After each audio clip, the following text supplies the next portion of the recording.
Hello.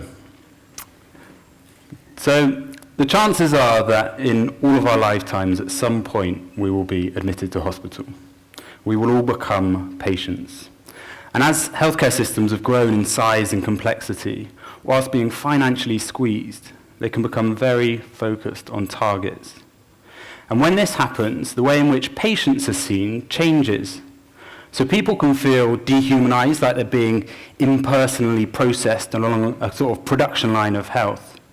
Now, this might seem like the most effective way of doing things, but in actual fact, when we do this, we waste some very valuable resources. The same resources that could be used to provide much more engaging, potentially enjoyable, and holistic care. So what happens at the moment is, someone gets sick, they go to hospital. They will see a doctor, such as myself, and I'll take a medical history. This is the story which culminates in why that person has come to hospital. From that history, I will distill it down to a problems list, which might look something like this. Bed 5, 78-year-old male, presenting complaint, fall. Problems, hip fracture, confusion, urinary tract infection, pain and nausea. So this problems list will go on to define that person's admission and define that person to some extent. Me and the rest of the team will go about systematically addressing each one of these problems. So bed 5 will be moved from the ward to the scanner to the operating theatre, back to the ward again, reviewed by doctors, physios, nutritionists, etc. Let me introduce you to somebody else. This is Grandy. This is my granddad. He's an amazing man. And about the time that this photo was taken, he was also a 78-year-old male admitted to hospital with a fall. Now, in this photo, he's actually holding a number of things which he felt defined himself. He's holding his books about politics, philosophy, his music. This is his story. This is his history. I asked him what else he said defined him, and he said his family, his friends, his allotment, his garden shed. Now, these are two quite different ways of seeing the same person. Both are very valid, and both do serve a purpose, but they are very different. We would love for everybody to be living and defined in the way that they see themselves, as my granddad is here. But clearly, when people are admitted to an acute hospital setting, these are the things which are standing in the way of them living how they want to live. But to see things that simplistically misses something. Not only is this where we would like to be, having everybody living like this, but it also contains a wealth of resources which could be used in his journey as a patient to facilitate much more engaging and enjoyable human care. That's better. So, as well as a doctor, I'm a dancer, and as a dancer, I've had the honor and the privilege to work with a number of people using dance in the community setting, like dance therapists, music therapists, physios, OTs. And I've seen the biological, psychological, and social impacts that dance can have in this context. What I wanted to do, though, is to see, could we use dance in the acute hospital setting with people who are really quite sick to utilize some of those resources which I talked about to actually improve the delivery of their care. So I previously was a doctor for a ward for patients with multi-drug resistant tuberculosis in South Africa. That's MDR-TB. It's tuberculosis that's resistant to multiple drugs. Not all drugs, but most of our most effective ones. Drug-resistant organisms on a global scale are one of the biggest threats to global health. But on an individual scale, MDR-TB is holistically detrimental to health. And what I mean by that is it affects people biologically, psychologically, and socially. So biologically or physically, MDR-TB destroys bodily tissues, particularly affecting the lungs, the spine, and the brain, but it can affect pretty much anywhere. Socially, it's very stigmatizing. People don't really want to hang around with the person who's got a multi-drug resistant, potentially contagious, potentially fatal disease. And then psychologically, as people are stigmatized, socially isolated, and physically deconditioning, they can psychologically decondition too. So we've got this holistically detrimental disease. So going to work on this ward, I thought we need a holistically positive solution, or approach at least. So I thought this would be a great place for a dance session. Not everyone agreed. One of the big responses was, you do know these people are really sick. They're not going to want to be dancing. And I thought, oh yeah, actually, probably right. But then I thought, actually, why don't we ask the patients? Why don't we ask these people who happen to be ill with this disease if this is something that they want to do? And they were really keen.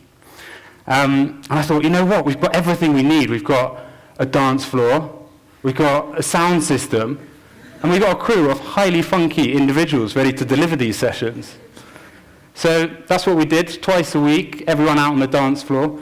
Whether that was rolled out in a wheelchair with crutches or helped by someone else, if they couldn't get out, then we would do our own little personal sessions with them in their beds. And the way that we built it was very much a collaborative work. So the music selected would be their favourite tunes that they used to dance to in nightclubs, at bars, at home with their families. The movements which would be selected would be everyone teaching each other. So I didn't teach a dance lesson, I ran a dance session. People went from being passive recipients to care to being active collaborators in their own recovery. With the movements, they would teach each other, and we would all just say, you know, what's your favourite dance move? Wicked, yeah, this one's mine, cool. And then we would make up routines. We would develop these on. So we might have a step like this, and what I might do is add in an extra add in some arms.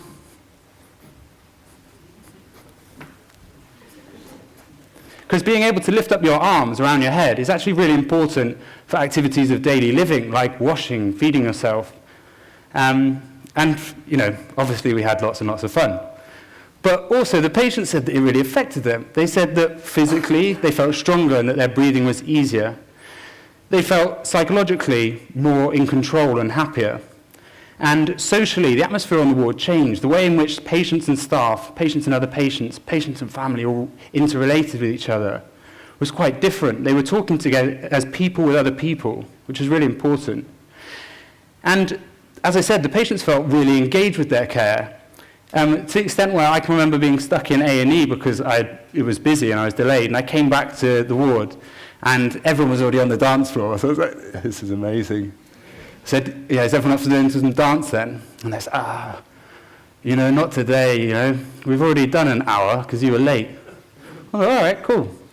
And then even after I left, the physiotherapists carried on using dance on the ward to deliver their sessions.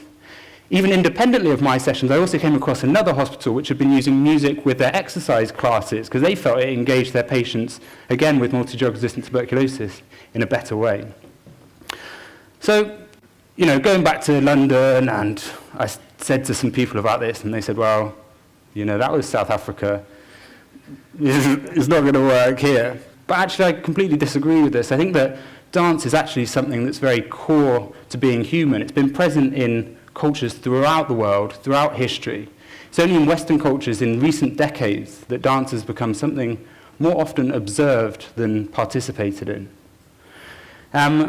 So let me give you another contrasting example to highlight this point. In the UK, a holistically detrimental condition is hip fractures in older people.